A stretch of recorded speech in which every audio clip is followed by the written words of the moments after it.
Hi, I'm Wendy Eubank, and I am an educator ambassador with the Institute for Common Power.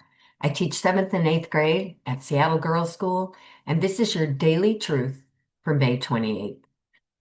Today is the anniversary of the 1830 Indian Removal Act, signed by Andrew Jackson, whose policy was exactly what it states: removal, ethnic cleansing.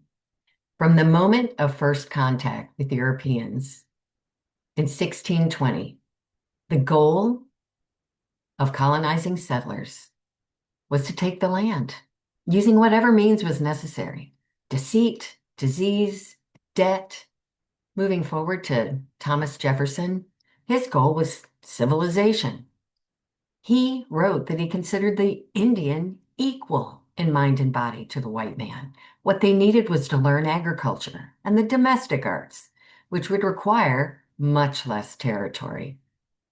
By the time of Andrew Jackson, the goal was no longer civilization. It was removal. But let's call it what it was: genocide. Violence that was unchecked and the spread of diseases by white settlers had severely decreased the population of indigenous peoples. But by 1830, there was still a significant presence east of the Mississippi, and Jackson and other enslavers wanted to expand the plantation south.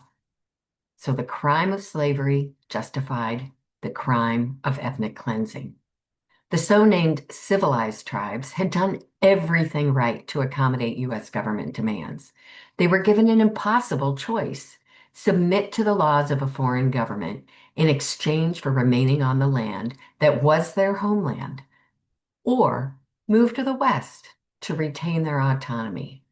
And of course, neither of those choices, true autonomy or territorial integrity, was guaranteed over time.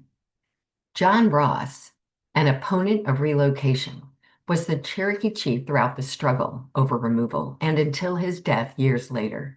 He addressed Congress with these words: "We wish to remain on the land of our fathers. We have a perfect and original right to the claim without interruption or molestation. We intend still to cling to the land which gave us birth and which every day of our lives brings us new and stronger ties of attachment.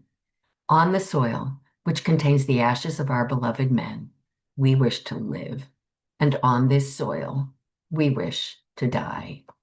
In all, 46,000 to 60,000 Native Americans were forced to abandon their homes and relocate to Indian Territory, which became the state of Oklahoma. Up to 8,000 Cherokee alone perished on this trail of tears. At least a quarter of the entire tribe died along the way. Now, although there are many threats to indigenous nations today, like for current federal cuts to Indian schools, there are impressive efforts being made by Indigenous people to reclaim their places and customs. They're bringing back their languages and teaching the young after generations were denied the right to learn or speak in the era of boarding schools. The same treaty that forced their relocation also contained a promise that the Cherokee Nation would have a delegate in the U.S. House of Representatives. The U.S. House has yet to fulfill its end of the bargain by passing a resolution to seat the Cherokee Nation delegate. Kim Teehee is waiting. In her words, this is not just an issue about representation, it is about justice, recognition, and reconciliation. Our unique perspective and insights have been missing from critical discussions that impact not only our people, but also the nation as a whole. That's just wrong. Now is the time to honor that promise. And folks, now is the time.